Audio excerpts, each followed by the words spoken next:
We have to double down on innovation as we're in this industry. And I say industry, all of our industries for that matter, just not just the RV industry. It's marine, it's automotive, it's everything.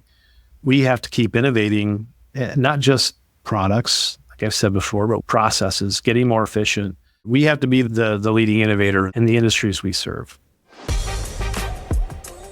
Whether you're going to market through dealers, distributors, or some other partner channel, the mediated sale is complex. We call it B2B to X. But the leaders in the industry are the ones who are making it look simple. I'm John Goff. And I'm Kyler Mason. And this is Why You Win, presented by Element 3.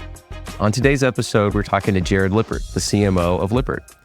We talked to Jarod about the last 20 years and how his role has changed, the difference in how marketing mattered when the organization was primarily B2B focused versus the change that happened when they had to go and enter the consumer environment, and the way that he is helping his team make sure that they are focusing on the things that matter most in their business. It's a great episode. I hope you enjoy it. Jarod, we're excited to have you today. Thanks for coming on. Thank you. Appreciate it. Yeah. So just to get started, can you tell the audience a little bit about your role at Lippert? Yeah, so I'm the Chief Marketing Officer of Lippert and all of its affiliated brands. There's a lot of brands under Lippert. We're just not a RV company, so we're in marine and automotive and some other stuff. Pretty much what Chief Marketing Officer sounds like. I lead a really great team and lead a lot of initiatives and stuff like that for all of our marketing needs around the organization. You went out of your way to say you're not just an RV company. Why'd you do that? And that's the branding guy in me. Yeah. What's that about? Yeah. I mean, we've been primarily thought of as an RV company for the last 25 years, and rightfully so, right? We went from founded in 1956 as a supplier in the manufactured housing industry of all things. That's where my grandfather started this thing. All the way up to my father in 1977 when he took over. It was a manufactured housing company until really 1997 is when we got into the RV space. My brother took the company over in 2003, and we went from basically in 97, call it the turn of the century 2000, we went from 20% RV, 80% manufactured housing, and just in a few short years flipped it to 80% RV, 20% manufactured housing. So it was like, it happened fast. And, for a 50-year-old company, that was a big shock, really turning one product to the other. So, but then the Great Recession happened, and we really learned fast that we better diversify this company out of RVs and go into other stuff, or else it's going to be a painful journey. So, kudos to, everyone on the team here. We've done a really good job of diversifying over the last decade or so. We're in other industries now, the aftermarkets of those industries, and we've done a good job of not being just so cemented in the RV industry. But it still is our bread and butter. I'm not going to mince words about that. I mean, our RVs are still our number one product. 80-20 shift in just a couple of years is basically like flipping a light switch for a company. What was the signal to you guys that made that make sense? Really, it was the changing the guard, right? My father had run the company as a manufactured housing company his entire career, his entire childhood. I mean, he grew up in the company just like I did. Jason, CEO, my brother, was working out in Pennsylvania, and he saw a couple RV frames being towed out there in Pennsylvania. He said, well, why the heck can't we do this? This looks just like what we're doing now. And he went to my dad and said, hey, can I get some seed money to start a RV line? We can build these chassis. And Dad said, sure, let's go for it. And then really, my dad was towards the end of his career, so he knew that the future lied with Jason and his executive management team. And we got a customer out in Pennsylvania, and Jason moved back to Indiana, started getting some more customers here where obviously the heart and soul of the industry is in Indiana, and the rest is history. We just went on from there, just kind of took off. You've been a part of the company for 20 plus years? In November, it'll be 23 years. So we don't need to go through your whole resume, but tell me about some of the early jobs you had. Yeah, I mean, I actually started off, I have a minor in accounting, so I was a systems guy. I was a data guy. So I basically spent my first, 8 years learning the business from the data side, writing all the reporting for sales and really trying to assimilate all the data that we had in the company into one master database, because there's 50 plants, 50 different systems. That was part of what I did, was try to get everybody on the same system so that we're all speaking the same language. And the opportunity came around 10 years in to help out with some marketing stuff. And because I had dealt with all the product data, I knew the products better than anybody that was available. So I started creating some basic brochures and catalogs and stuff like that. And it just took off in 2012 when we entered the aftermarket. And it's a big change from trying to market to, what I try to explain to people, the difference between the OEM, original equipment manufacturing side of our business, and the aftermarket is the OEM in this industry especially. There's really 3 customers left: Forest River, Thor, and Winnebago, all right? And for the most part, all those customers live within a 20-mile radius of our headquarters here in Elkhart. So you've got very little touch points that you have to make, and it's very relationship-based. From the marketing standpoint, as long as you have those relationships and you can talk to those people regularly, you know what you're supposed to be doing. On the aftermarket side, you're talking to not only the 2,000 plus dealers, the 20 plus distributors, but the millions of end users, consumers that are buying this product, right? So that was a big shift of thinking for us. And that required what we found out, a lot more marketing resources to do that. So that's kind of when our marketing department got bigger and started expanding to just support all those initiatives across all those markets. And then we get into marine, and then we get into automotive and a lot of other businesses. So it just kept adding more fun stuff for us to do. So it's been fun. One of the things that we think about a lot in this environment, and you just said a few different angles on this, is this like B2B2B or B2B2C kind of journey that businesses are operating in. I say journey model that they're operating in. And the way you describe that with these RV manufacturers is actually like way more just a B2B experience. And in ways that I think that we have talked about off the mic, your product in those environments, especially in the OE side, is like almost invisible to the end user. You don't really have like a lot of brand recognition on that OE side. But your comment just about the aftermarket a second ago is a complete opposite, right? Your brand matters a lot in there. Can you talk about that a lot?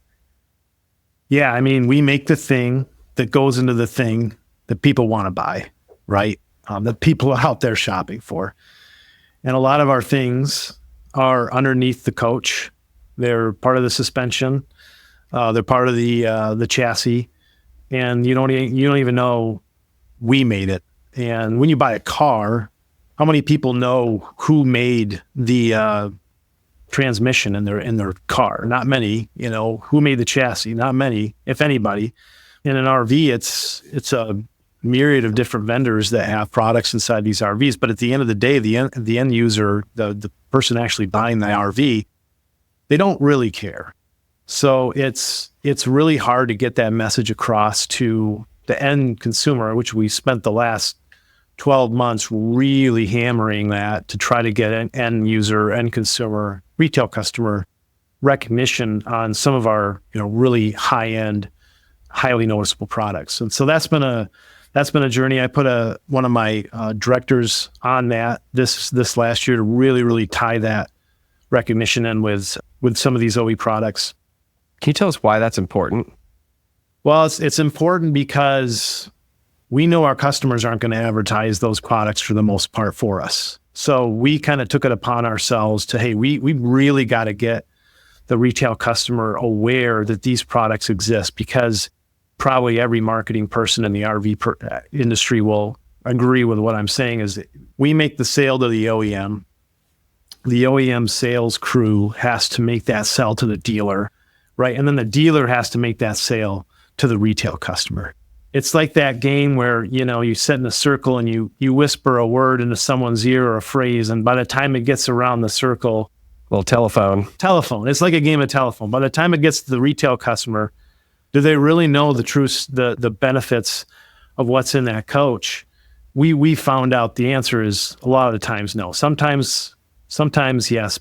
to prove the point, I sent a couple salespeople out to some retail shows. So when I say retail shows, all winter long and spring, there's, the Indianapolis RV show and the Grand Rapids Boat Show and the Novi RV show. Sent a few people out there just to, without Lippert shirts on, just to ask questions to the dealer reps that were on the floor. And in one particular instance, guy went up to one of the dealers selling pontoon boats that had our product on it. And he said, "Hey, did you know that the front of this bimini, which is a shade for a boat, had this extension on it?" And he unzipped the bimini and pulled the extension out and set it up, which gave the boat another 8 feet of shade. And the dealer just sat there in amazement and said, "I had no idea it did that." And so that's just one of probably 100 different stories that happen in this industry where we've really got to focus on getting that end consumer to know why, these products that we sell, that we put on these coaches are game changers in some cases, and it'll make the camping experience better and the boating experience better. Why is it important they know the brand? You just described a feature benefit of that example experience. Help me understand why the brand component is a big deal. We've got a lot of brands, right? Lippert being the flagship brand. The brand's important from my standpoint because we have so many products that tie in with each other. So we have brands by, we'll say, product groups. So we have a Furrion brand, right? That integrates everything from appliances to HVAC. And as you build upon that Furrion brand and you start introducing really, really cool, innovative products to that brand, we start to build a story over what that brand means. And so as we introduce a new Furrion product, the hope is like, hey, I've got the new Furrion Chill Cube, which is a really awesome AC 18K air conditioner unit that is really one of our best received products that we ever launched. The hope is, right, like that next Furrion product comes along, they're like, wow, the 18K AC I have is unbelievable. I can't wait to see, what the next product is. But again, getting that consumer recognition for what even a 18K Furrion chill, it's called the Chill Cube, that's hard to do because again, they're looking to buy an RV. They're not really necessarily looking at what's going into that RV. So it takes a lot of influencers and sponsorships, promotions, advertising. And we do a ton of all that stuff. I think more than what most RV companies are doing. We got a pretty sophisticated advertising and promotional strategy. So we hit everybody. We hit dealers. We hit retail customers. We're everywhere out there to try to really push these products. So I always ask the question, when's the last time anybody was watching TV? And I'm one of those guys that watches the 6 o'clock local news just because I like to know what's going on in my little slice of the world. But when's the last time you saw a commercial on television for an RV company? I can't say that I've ever seen one. Now, you might see a dealership commercial around retail showtime, like, hey, come up to the Grand Rapids RV show. We're having a special on this. Fun for the whole family, one of those deals. But you don't see a commercial for an actual RV brand. And so, again, that really makes our job challenging in this company to try to get out and advertise probably the 500 different products that we have. It's a massive undertaking. So what do we focus on this week? Is it the air conditioners? Is it the new suspension system? That's the biggest challenge is where do we focus our efforts on today? So Lippert has grown a lot over the last several years through acquisition. And some of the brands that you acquire, I say brands, I mean companies, but I kind of mean brands, are like Kurt, for example, a really well-known towing brand. And then there are other brands like some of the ones that you mentioned that are like pretty basically invisible, even though they are operating in a retail environment. What is the decision-making process that you have to go through as CMO to decide how excited you are, how you're going to invest, where you're going to make your moves or your bets when one of those kind of falls into your lap and you're like, all right, well, time to market this one. Is it going to be easy or hard? It's a great question. I mean, when we go through the M&A process, that's the first question I ask is, hey, what are we doing with this brand? It's funny when I don't think I've ever been through an acquisition. We've really never done a merger, so I'll just say acquisitions. I've never been through an acquisition where the owner of that company did not feel that their brand was the best brand on the face of this planet. That it's special, it means something. You don't understand it. It means so much to our customers. Let's be honest, if it's not a very big brand, I'm having the honest conversation with that person saying, you know what? In a year, no one's going to care, right? Because in the grand scheme of things, this is not a Coke's a brand, Nike's a brand. Like this is just going to get built into the mothership. No one's ever going to know the difference. Maybe a few people in the industry, but now Kurt, that's easy because I would say Kurt is absolutely the most recognizable, biggest brand that we've ever acquired. So, when you see a Kurt come across the board, you start getting really excited because you're like, okay. I basically explain that anybody that owns a truck can own a Kurt product. Anybody that owns a car can own a Kurt product. We make hitches for Teslas, right? I mean, people put hitches on Teslas. People put hitches on all sorts of vehicles, and that's what we make, and the accessories and things that go into those hitches. So Kurt was, I would say, a really easy decision, but I'd say from an acquisition standpoint, we're really intent on buying brands, like real brands. I've heard my boss state that time and time again, that we want to focus on acquiring real consumer recognized brands. Ranch Hand's another good example of a great brand that we bought. We're up here in Indiana. Maybe Ranch Hand doesn't mean a lot, but when you go to Texas, Ranch Hand is a big deal. If you have a Ranch Hand on the front of your truck, that is a status symbol. It's a really big deal. And I didn't know much about Ranch Hand before we bought it, but when I tell people that own a truck that we own Ranch Hand, their eyes get really big, like, no way.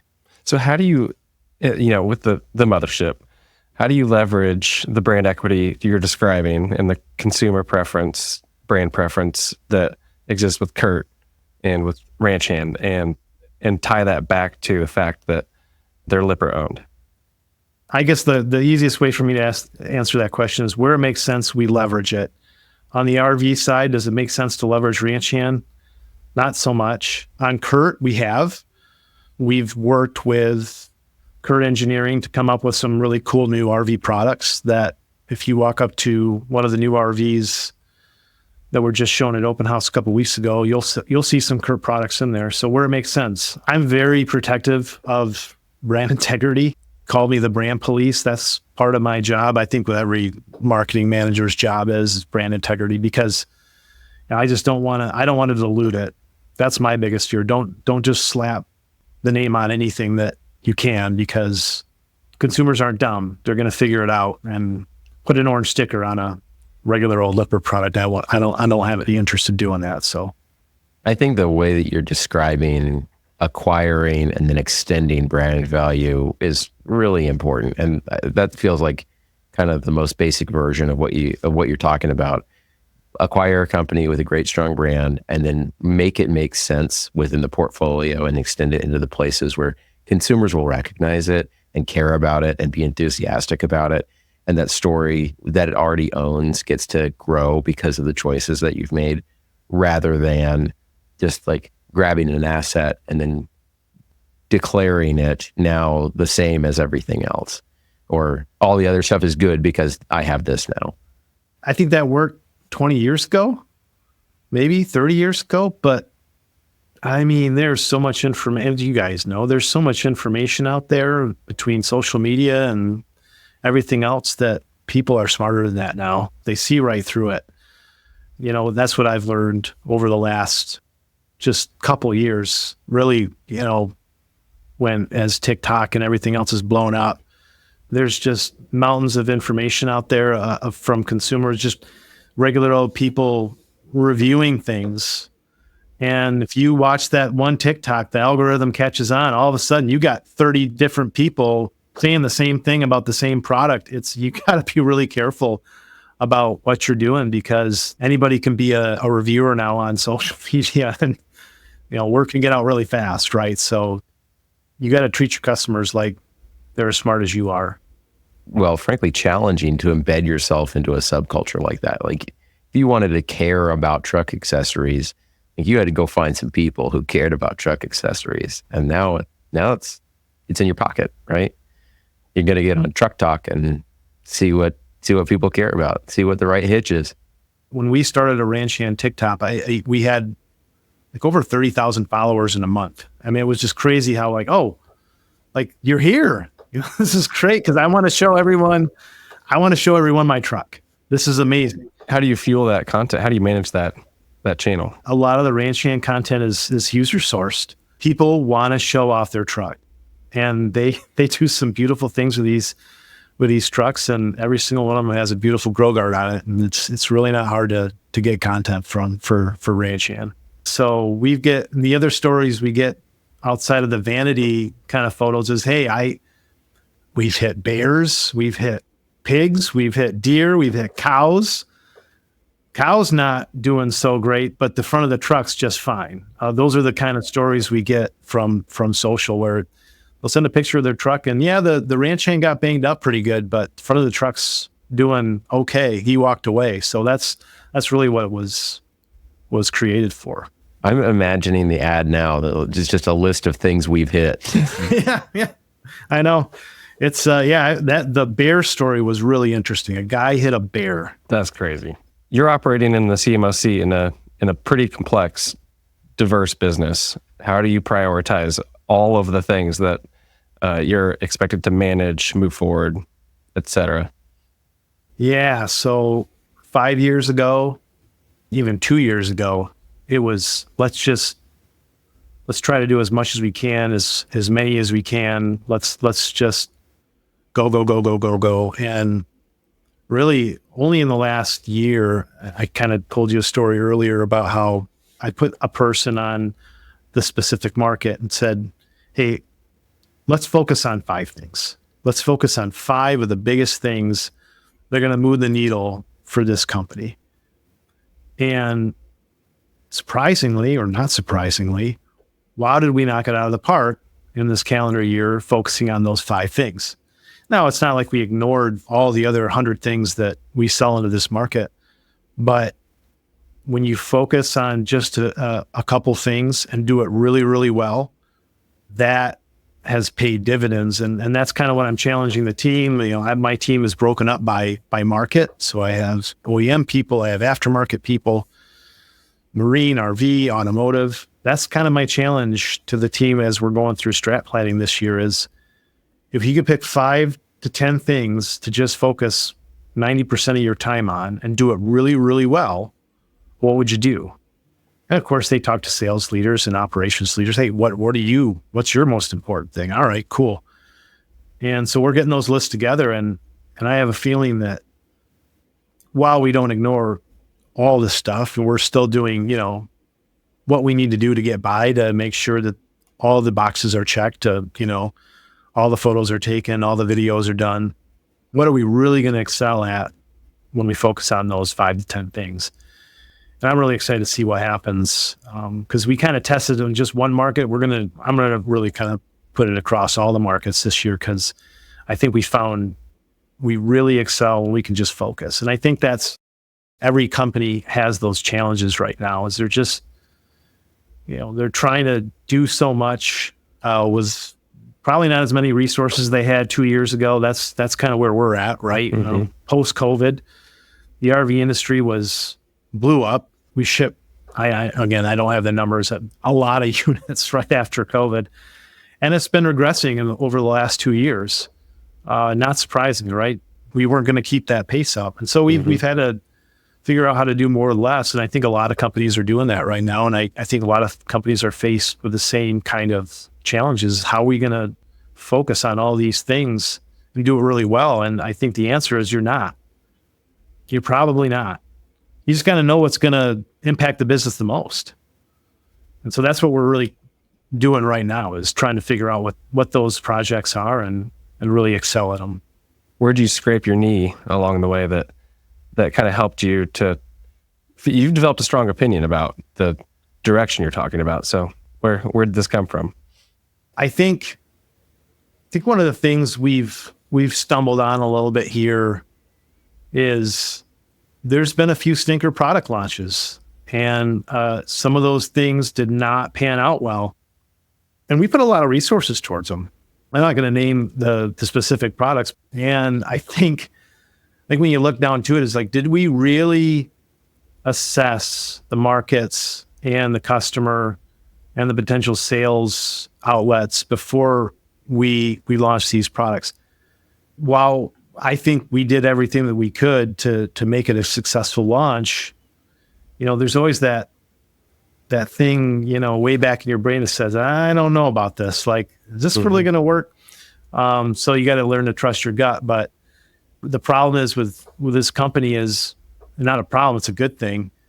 We are not afraid to throw something against the wall and see if it sticks. I mean, that's how we've grown to where we are today, is we've really pushed the envelope with some new product and innovation stuff. And hey, sometimes it works, sometimes it doesn't, but more times than not, it works. So, we're going to keep taking those chances. We always have. And that's just kind of the built-in DNA that we have here. So how do you get the guts to do that as a company? I mean, you've been close to it for a long, long time. Is this a cultural thing? It's cultural, and it's processes, and it's really instituting a little bit more communication and feedback before we go super deep into product development. And so that culture is changing right now. I see it moving in a different direction, better direction. And really what it comes down to is, hey, the last thing we want to do is waste a bunch of people's time if something's really not going to be successful. So I think we're on the right path there. It has been a cultural shift. It's changing right now. So I'm excited to see kind of how the future goes there, because again, it's about focus, and it goes beyond marketing. It's the product and engineering teams too, right? If those guys can focus on 5 big things and do them really, really well, could we really move the needle on some new products? And that's really what's happened in the last couple of years, is we've had some really big product launches this last calendar year, that products that finally hit. An analog brake system is a really good example on the OE side. And, analog brakes are nothing new. They've been around. They've been mandated by the automotive industry for decades, but they didn't exist for RVs. And so what do we do is we want to develop one. All right, well, we're going to hire a team, former automotive engineers that understand ABS. And we set out in over 2 years, just focused on that, developed an ABS system. And guess what? Now it's on probably 10 different brands. And we have people talking about analog brakes in the RV industry that never even would have thought about that a couple of years ago. And now it's becoming more and more prevalent. So that's a success story that we've had on the product side, that when we did focus on it, we were successful. And I mean obsessively focus on it.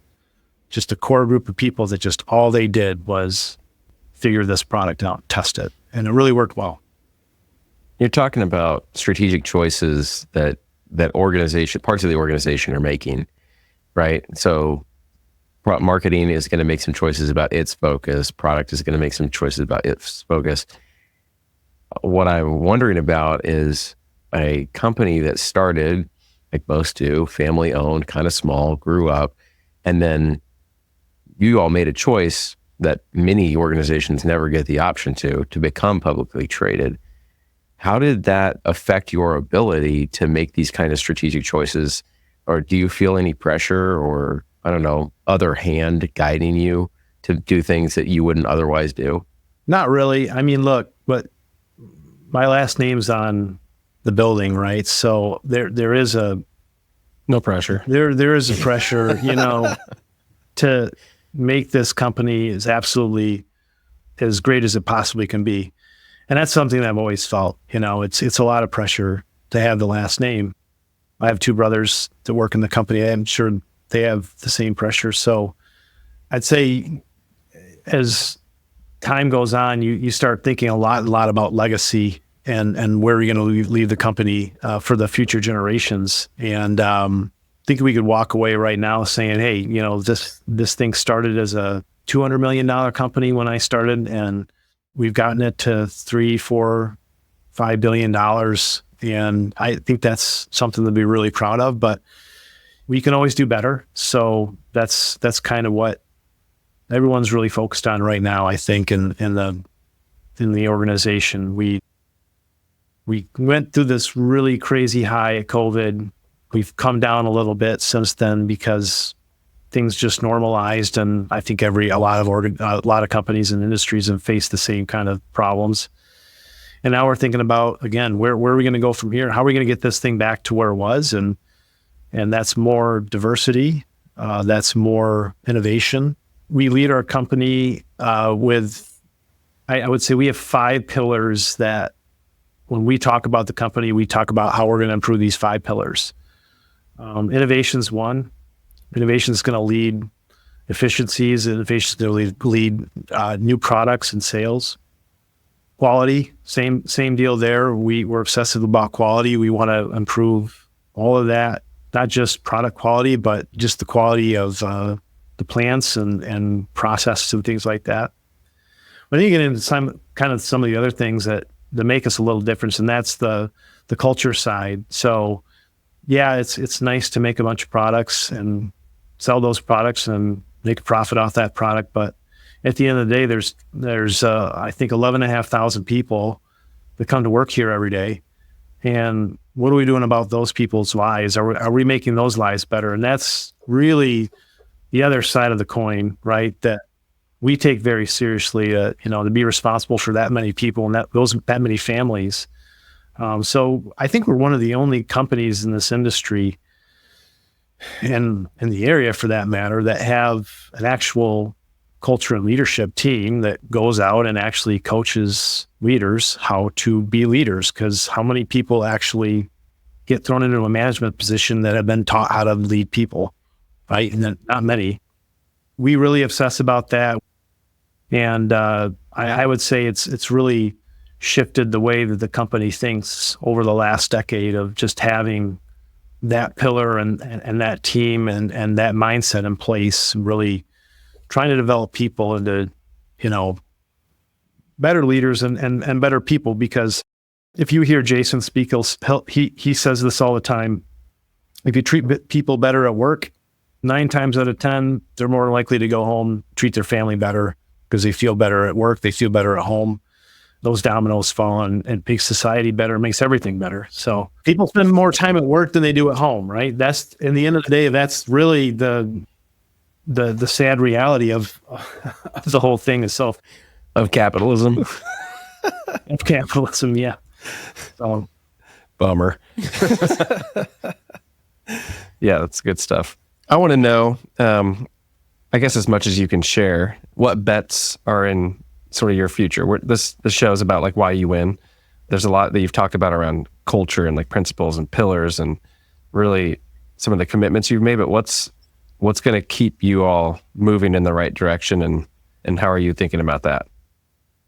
Going back to culture and leadership, we have to double down on our culture. We have to be the employer of choice in this area, because most people, if you're not familiar with the Elkhart and the RV industry, everybody's here and we're all fighting for the same finite amount of people that work in this county. Okay, yeah, we can maybe grab some people over the border of Michigan, and we might get some people to come from South Bend and Fort Wayne, but for the most part, Elkhart County, St. Joseph County, that's what we're locked in at. So we're all fighting over the same people.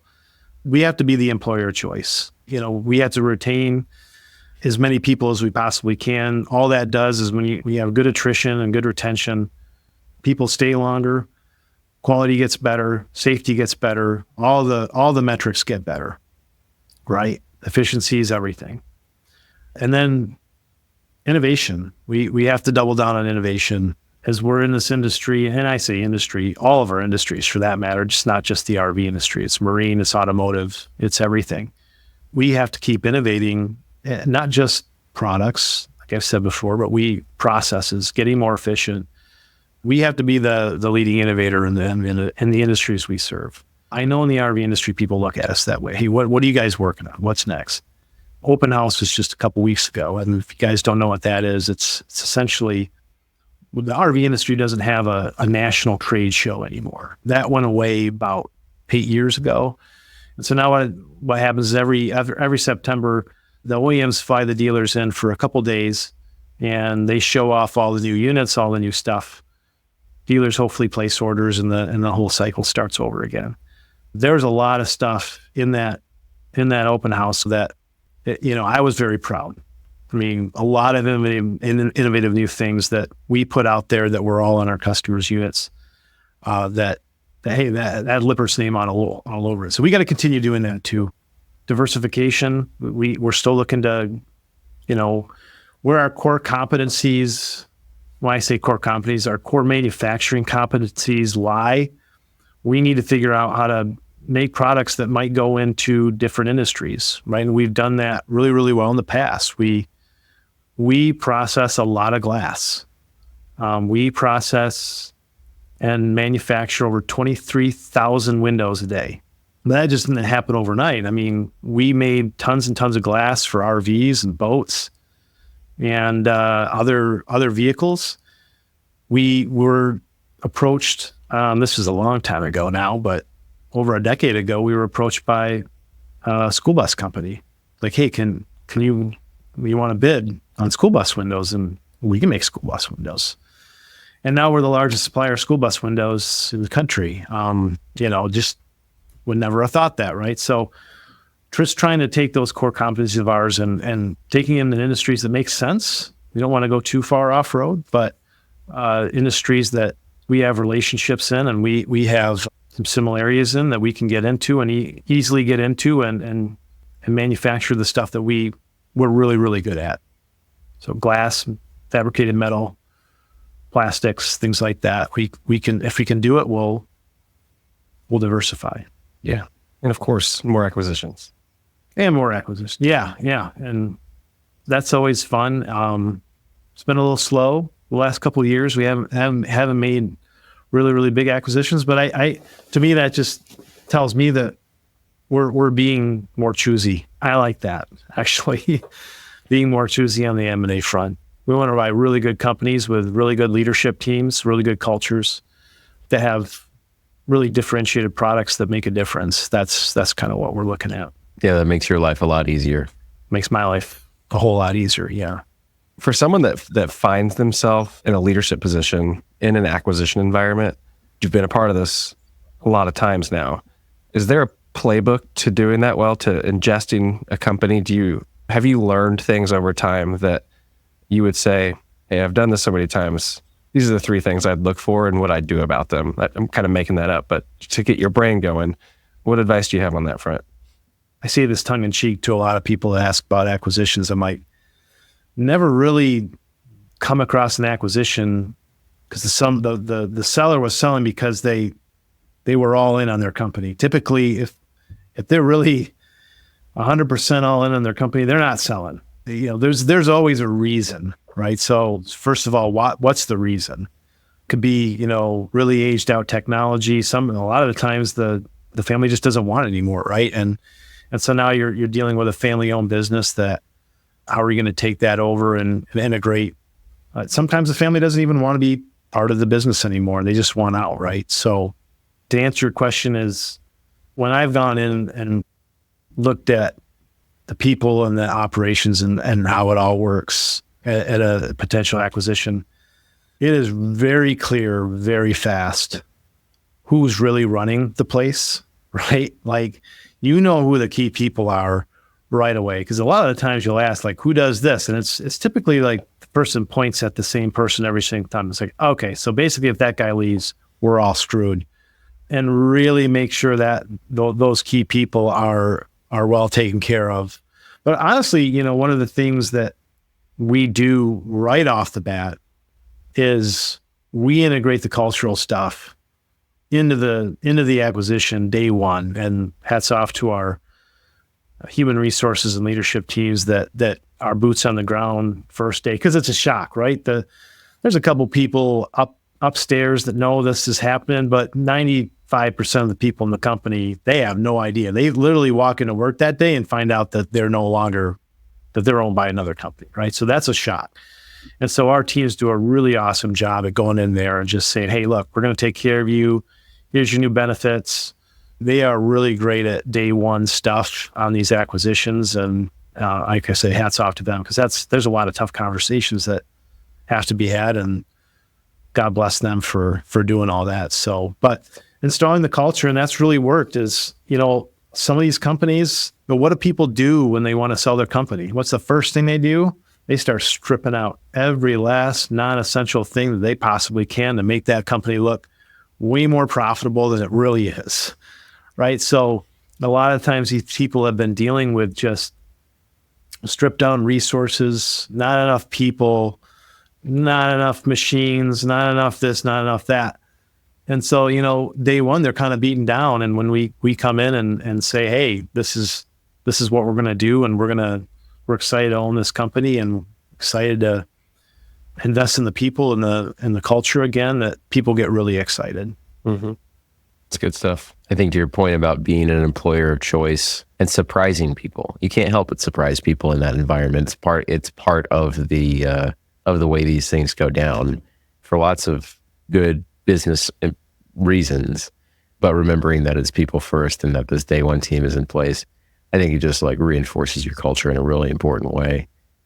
Jarod, you and I have done some work together, and we've talked about brand a lot and about brand architecture at Lippert. One of the stories that I always remember and carry around with me is the way that some of your sales guys are just full Wild West with brand extensions and commitments that they'll make to OEs.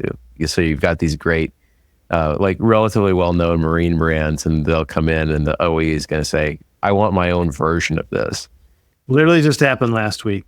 Not a marine guy, different industry. But look, at the end of the day, what I tell the sales guys is you're going to do what you're going to have to do to make a sale. I can't prevent that from happening. But at the end of the day, especially with products that we're advertising on the consumer side, there's a lot of brand equity and product equity that we're putting into this product through digital, through social, through every single marketing channel that we have. It bequeaths them to, it might not mean anything right now because it's a newer product, but the one that we're marketing to the masses, there's going to be a lot of equity behind this product, and you're going to want to use that name or that brand, because that's free marketing for you. We're not marketing the whatever you decided to call it, right? That's your job now. So you can either partner with us and benefit off all the pushes that we're doing for the product on our side, or you can call it whatever you want, I guess, and you're losing that equity. So it's we're behind the times. I mean, I know from a marketing standpoint in this industry, I think everybody will admit that the marine industry is even farther behind the times, believe it or not. And but we are learning. When I started the marketing department 12 years ago, I don't know if there's a single marketing person at any of our customers. Now they all have teams. They're getting more mature. They're learning the importance, and really, honestly, it's kind of forced. Social media has forced that hand, right? And you have to be in control of your brand in those channels. You really do, because it can get out of control really, really fast. And so you need somebody to be the gatekeeper of all that. And it's getting better, but there's still there's still a long ways to go. So you're gonna have to keep your brand police badge and nicely polished till you hang it up. Hey, but yeah, it's funny. The email comes across, the call comes in, and I know the exact moment that I'm going to have to put that badge on. It's like, this is going to be a tough conversation. There you go. Saddle up. All right, do your thing, John. Jarod, thanks for coming on. This has been an awesome conversation. We so appreciate it. Thanks, John. Appreciate it. It was fun. Why You Win is presented by Element 3, a marketing firm focused on modernizing go-to-market strategies for manufacturers that sell through complex distribution channels. We help leaders solve problems across demand generation, sales channel support, and brand development. If you'd like more from myself or John, connect with us on LinkedIn. And for more from Element 3, visit element3.com. That's elementthree.com.